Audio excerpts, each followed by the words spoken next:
Hey, so I recently had someone who watches these videos say to me, I don't really deal with feelings. Feelings aren't facts. I live my life by values and ideals. They also said that needs, along with feelings, aren't really important to them either in their life. And I've actually heard this before a lot from people with religious conditioning, where values and ideals become more important than individual needs and emotions. And what I usually tell them if they're doing emotional repression work is that values and ideals are actually needs and emotions in disguise. Let me break that down a little bit. Let's say you really value independence and self-reliance, yeah? To figure out what buried and repressed emotion and need are hiding beneath those values, all you have to do is ask this: why? Why do I value self-reliance and independence? Well, my parents always taught us that being strong and DIY and never asking for help was a virtue. Ah, good. So by listening to them and going along with their philosophy, what need were you hoping to get met? Well, I guess I wanted them to love and approve of me. And did they when you complied? Not really. It actually always felt like they never really loved or approved of me, no matter what I did. And how did that make you feel at the deepest level? Sad, hurt, vulnerable?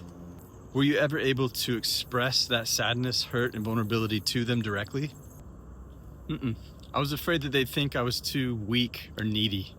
So your values of self-reliance and independence are actually covers for your feelings of sadness and hurt, and for your need for love and approval from them?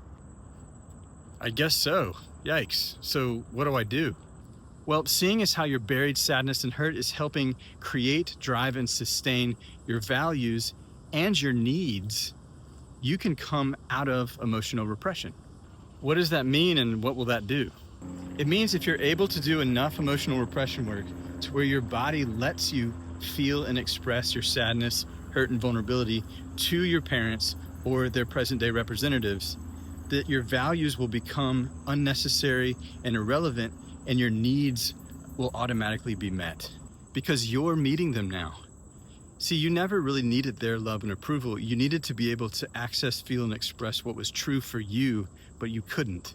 So you had to start having ideals and values, whatever those even are. They're just concepts and thoughts, right? And that's an incredibly poor substitute for being able to be yourself.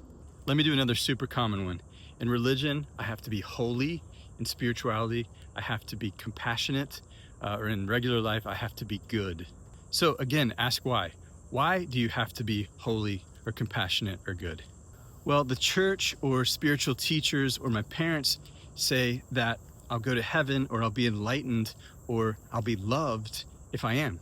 So holiness, compassion, and goodness, those are my core values. Great. So the needs you were trying to get met by being holy or compassionate or good were to be safe in heaven or in enlightenment, or to be loved by certain people. I guess so. And there's nothing wrong with that, right? Nothing wrong with that. So did it work? Do you experience a perpetual sense of safety and love, especially from your parents? Honestly, I don't. And I'm not even sure that I ever really have. And so how did that really make you feel as a kid? That you never felt safe with or loved by your caregivers? Angry. But I could never show that because I had to be good or holy or compassionate. So once again, values are necessary smoke screens for buried and repressed emotions. And if you want to know the percentage of people out there that are in emotional repression, just look around you. How many people do you know who hold the values of being good, or who hold the values of being strong?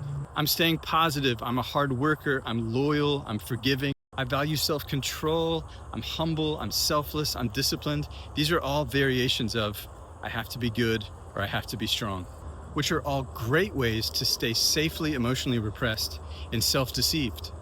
You're not good or strong or any of those things. You're you, but you won't know that until you start to come out of emotional repression. And once you do, you really start to see through the pretense of these values and ideals that people hold, right? They're so flimsy, and they're all such a child's attempts to get their needs met. So if you'd like to start coming out of emotional repression, dropping values and meeting your own needs, then tap the link in the caption of the bio.